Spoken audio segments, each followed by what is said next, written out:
Advogado trabalhista, hoje eu vou te direcionar em como aumentar o seu faturamento em 50% ou mais com ações trabalhistas e sem aumentar sua base de clientes.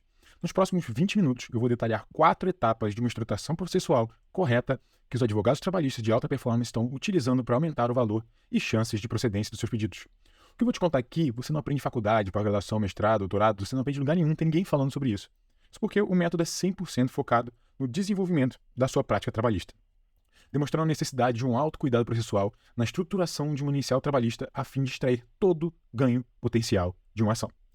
Ao desenvolver meu método, você vai parar de deixar dinheiro na mesa com as suas ações e isso vai trazer um impacto expressivo no faturamento do seu escritório.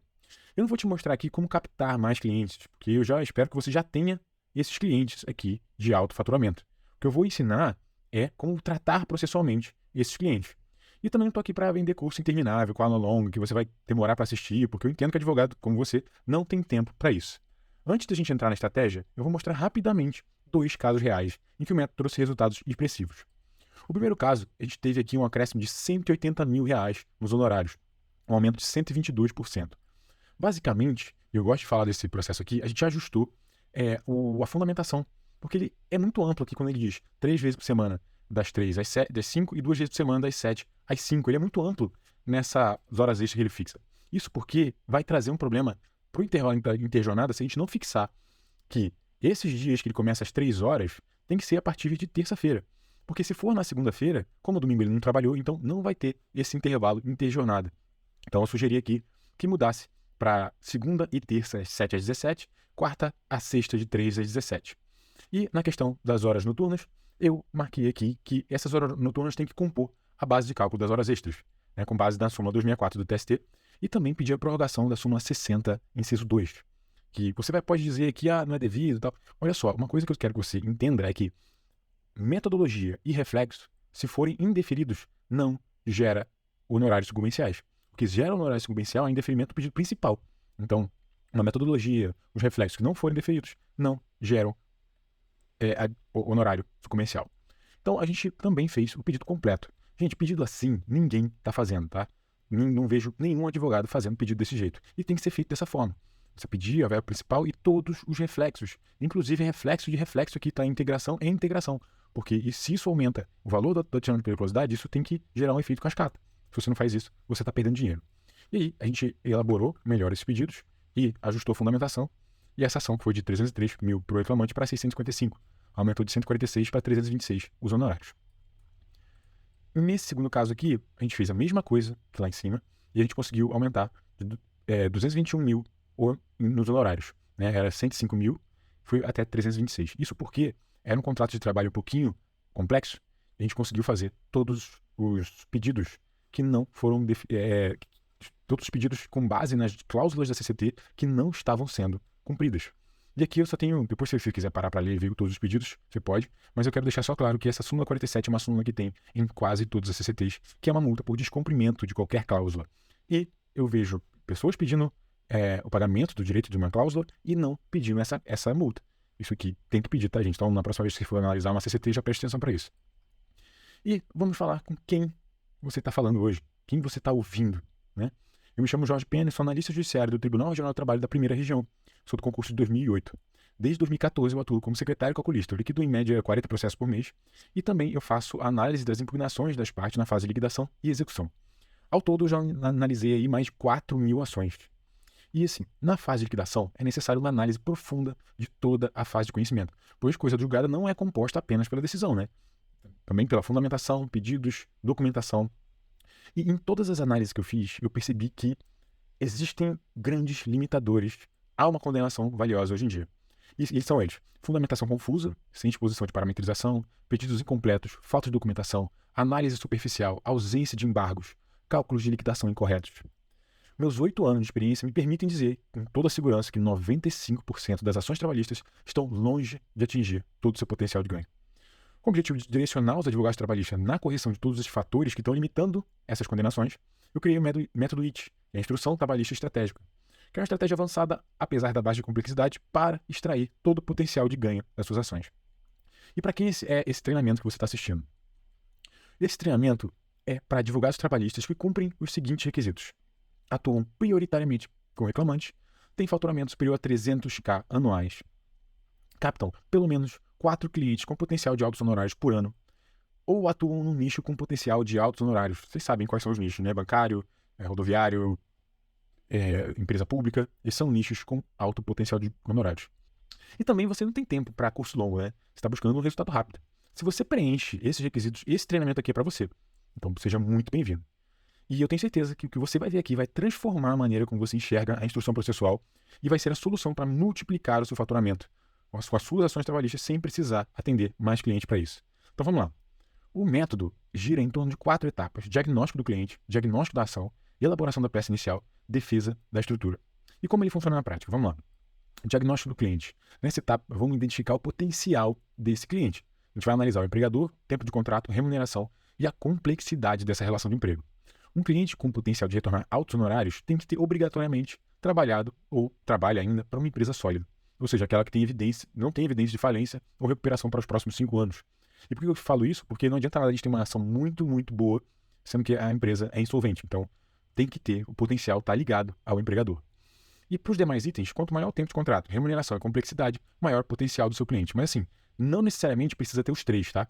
Se você tiver 2 bons quesitos, isso já significa que é um grande potencial. Naquele primeiro exemplo, a gente tinha muito tempo de contrato e relação de média complexidade e também uma jornada extensa. Isso representa um cliente com um bom potencial de retorno de honorários. No caso 2, a gente tinha alta remuneração, que é acima do teto do INSS, e a relação de emprego bastante complexa, porque ele trabalha embarcado, né?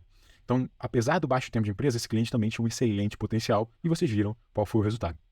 Repare que é nessa etapa que o cliente vai trazer toda a documentação que ele possui e as razões para ter buscado ajuda. Mas atenção, esse ainda não é o momento de preencher o relatório de atendimento do cliente. Eu não recomendo que você tenha perguntas padrão nesse relatório, porque cada contrato de trabalho tem sua peculiaridade. A hora de elaborar um relatório é depois da etapa 2, eu vou mostrar para vocês. E eu vou deixar vocês aqui com um desafio. Faça um diagnóstico de algum dos seus clientes, utilizando essa mentoria, e compare com o valor das condenações. E você vai ver se essa classificação não faz bastante sentido. Na próxima etapa é o diagnóstico da ação. Aqui você vai fazer o levantamento dos direitos do seu cliente que estão sendo descumpridos. Por mais que seu cliente já saiba alguns direitos que são devidos a ele e traga isso para você, a função de analisar e levantar esses direitos que são devidos a ele é sua. Você que tem que examinar de forma minuciosa as convenções ou acordos e encontrar todos os direitos específicos daquela categoria. Então você tem que ter atenção especial para cláusulas com obrigação de pagar e jornada e regime de trabalho. Por exemplo, de obrigação de pagar abono, gratificação adicional, bônus, prêmio, indenização, isso aí você tem que levantar todas essas cláusulas. E para jornada, você precisa entender jornada diária, semanal, mensal, o divisor, adicionais e eventuais intervalos para insalubridade. Após entender a peculiaridade da relação, é hora de fazer a análise da documentação, porque aí você vai bater o que era efetivamente pago com o que era devido aqui. E aí você vai fazer também o relatório de atendimento personalizado, porque você vai poder usar esse relatório para tirar dúvidas em relação aos fatos do contrato que os documentos não estão sanando. E nessa fase você vai também entender a necessidade de produção antecipada de prova, em caso de documentação insuficiente para embasar os pedidos da inicial. O desafio aqui é examine minuciosamente uma CCT que você já tem aí de algum cliente seu e levante todas as cláusulas que estabelecem a obrigação de pagar e jornada de trabalho e cheque se você fez o diagnóstico da ação corretamente e fez os pedidos completos. A etapa 3 é a elaboração da peça inicial, que é a peça mais importante de um processo trabalhista. Ela, na verdade, que vai dar o tom do processo. Um inicial ruim, incompleto, confuso e carente de parametrização inevitavelmente vai gerar uma sentença ruim para o reclamante. Se o juiz tem dificuldade de entender os seus pedidos, a chance de indeferimento aumenta bastante. Para maior clareza da fundamentação, eu fiz essa estrutura aqui que você tem que observar. Tá? É a descrição dos fatos reais, descrição do correto e demonstrativo das diferenças apuradas entre o fato real e o correto. Na descrição dos fatos reais, você tem que provar esses fatos, documentalmente, com provas digitais ou pedido de produção de prova testemunhal e pericial, e você tem que dar os detalhes desses fatos, horário, valor, função, base de cálculo. Isso aqui tem que estar na descrição dos fatos reais. Na descrição do correto, você também tem que dar o detalhe dessa parametrização correta, a jornada divisor, base de cálculo, piso salarial, salário do paradigma, e a fonte, da onde está surgindo essa regra. Se é da CT, CCT, da lei, da jurisprudência, isso é importante para você descrever o que é o correto, como deveria ser. Não tem demonstrativo de diferença apuradas entre fatos reais e o correto. Aqui eu recomendo sempre você ter os cálculos de liquidação, e juntar os cálculos de liquidação, principalmente em caso de pedido com alta chance de deferimento, quando o seu arcabouço probatório é forte, a sua argumentação está estruturada. Já se você tem divergência jurisprudencial, eu recomendo você apresentar os valores estimados, né, e não limitados. Porque aí você reduz o risco de uma condenação ou sucumbência em caso de entendimento diverso do juiz. E para a elaboração dos pedidos é necessário que você entenda a estrutura remuneratória do autor. Porque você tem que pedir corretamente todas as repercussões devidas. Um exemplo de pedido é esse aqui. Ou se você quiser dar uma pausa e copiar esse pedido, que você tem que começar a usar mais um pedido dessa forma. E também a documentação faz parte da instrução inicial e deverá ser apresentada de forma estratégica, de forma a sustentar toda a sua argumentação. Os desafios são: analise suas peças iniciais e entenda se a fundamentação foi elaborada com base nessa estrutura que eu apresentei. E o desafio 2, analise se os seus pedidos elaborados estão completos dessa forma aqui. Se não, se você respondeu não, você provavelmente podia estar conseguindo um valor maior nessas ações. E a etapa 4 é a defesa de estrutura. Você, na etapa de 1 a 3, a gente fez o alicerce dessa ação. E a gente tem que construir em cima dela o processo. E você vai ter que defender sempre esse alicerce durante o processo. Então, o seu objetivo primário é que os pedidos sejam deferidos nos exatos termos que você elaborou. Uma sentença que não é clara em relação aos parâmetros de apuração ou que não observou o que você escreveu lá na sua inicial tem que ser embargada. E se insistirem, você recorre. E assim, muitos pedidos não podem ser liquidados de maneira completa por falta desses embargos e recursos, buscando esclarecer esse deferimento. Chega na fase de liquidação e fica muita ponta solta. E é importantíssimo ressaltar que essa defesa deve ser feita até o arquivamento do processo. Daí a necessidade de se contratar bons calculistas que vão te auxiliar nessa defesa na fase de liquidação e execução. Nessas fases, o que se busca é a materialização financeira de tudo que foi reconhecido em coisa julgada. Entenda, você tem que parar para entender que essa coisa julgada é um patrimônio tanto seu quanto do seu cliente e deve ser tratado com muito cuidado. Você não contrataria um gestor barato para cuidar do seu patrimônio financeiro. Então, por que você contrata um calculista barato para lidar com isso aqui? Você tem que ir nos melhores, se você quer defender sua estrutura até o final. E aqui, o desafio é ler com cuidado uma sentença de um dos seus processos e entender se os pedidos foram deferidos com toda a parametrização necessária. Provavelmente você vai olhar na sua sentença e vai ver, falar assim, olha, essa parte aqui eu tinha que ter embargado. Isso me trouxe muito problema. E como funciona esse método IT na prática, né? Vou trazer um caso real de uma mentorada minha que trouxe potencial de honorário de 1,4 milhão em uma ação de verbas rescisórias. Ela fez o diagnóstico do cliente pela remuneração e pelo contrato complexo e pela empresa sólida, ligou o alerta, dizendo que esse é um cliente com potencial de altos honorários. Por que ele procurou o advogado? Porque ele achou que as verbas rescisórias não estavam sendo pagas corretamente e ele queria as multas também. Essa era a ação desse cliente quando chegou. Essa minha mentorada fez o diagnóstico da ação e ela notou nos contra-cheques esse detalhe aqui de diárias de viagem com valor fixo durante todo o contrato. O alerta já ficou aqui bem evidente. E ela elaborou essas perguntas personalizadas do relatório de atendimento, porque isso aqui vai ajudar a gente a saber quando que isso aqui são salários disfarçados e como que a gente pode provar isso. Então as perguntas foram: havia necessidade de comprovação de gastos? Não. Alerta. Como foi acordado o valor? De acordo com a qualificação do professor. Isso aqui, gente, é um alerta bem grande. Quanto maior o cargo, maior o valor recebido? Sim. Há comprovação de documental? Sim. Existiam professores que moravam na cidade sede e recebiam esse valor? Sim. Esses valores variavam apenas de acordo com a qualificação e o cargo? Sim. E aqui ela já tinha uma fundamentação pronta, que tudo indica que esse valor pago era verba salarial. E esse reclamante juntou contra-cheque de outros colegas que tinham cargos maiores que o dele e recebiam mais dessa diária. Juntou contra-cheque de professor que morava na sede e recebia diária de viagem. Então, essa é uma ação que eu chamo de checkmate. A ré não tem muito para onde ir. Ela vai ter que aceitar. Porque assim, ela vai ter que... Porque não tem como se defender de uma estruturação bem feita como essa. E o juiz, por mais pró-empregador que ele seja, não vai poder fugir dessa comprovação. Então, a gente fez esse diagnóstico, reconheceu, reconheceu ainda, além de reconhecer que isso era pago de forma... Isso era uma verba salarial paga de forma indenizatória incorretamente, a gente viu que isso precisava ser reajustado aos mesmos índices da CCT e restou evidente que de forma unilateral a ré diminuiu ou suprimiu o pagamento desse valor em alguns meses. Ou seja, a gente tem diferença salarial além da integração. E a gente fundamentou com clareza e objetividade, apresentando toda a documentação e fizemos os pedidos bem organizados, bem completos. E na etapa 4, a gente fez a defesa da estrutura, porque o pedido foi deferido em sentença, exceto em relação aos reflexos em repouso semanal remunerados, alegando que eram verbas mensais. Só que a gente tem essa argumentação da defesa da estrutura, que é a cláusula 9 da CCT. E aí, apresentados os embargos, foram improvidos e o recurso ordinário foi provido. E isso aí trouxe 40 mil de diferença, só esse reflexo no repouso semanal remunerado. E essa ação, que começou de 30 mil, chegou a 190 mil. Isso aqui foi a homologação real, tá? E foi 511% de aumento nessa condenação. E a advogada recebeu 86 mil reais de honorários.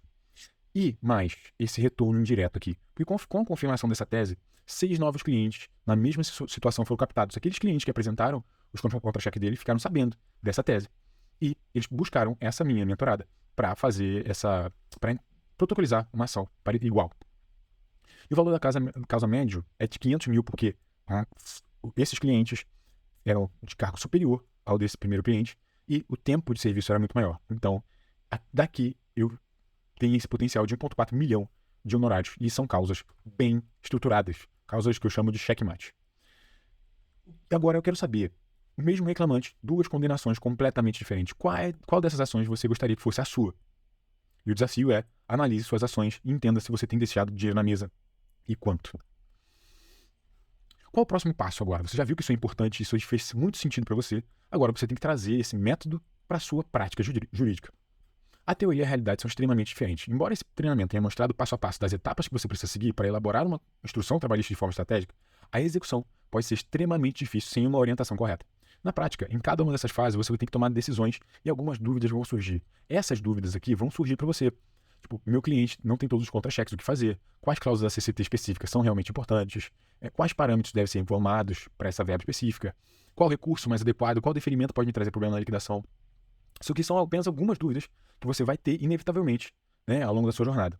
Então você pode simplesmente utilizar esse mini treinamento com essa visão geral que eu te forneci e tentar sozinho extrair todo o potencial de ganho das suas ações trabalhistas, ou você tem a opção de trabalhar diretamente comigo num ano, onde eu posso te garantir não apenas que você tenha respostas a essas dúvidas, que vão aparecer inevitavelmente, como também faria um acompanhamento e recomendações específicas e personalizadas para você, suas ações, seus clientes, sua realidade e seus objetivos, para que você aumente em no mínimo 50% os valores dos seus honorários que você está recebendo hoje com as suas ações trabalhistas.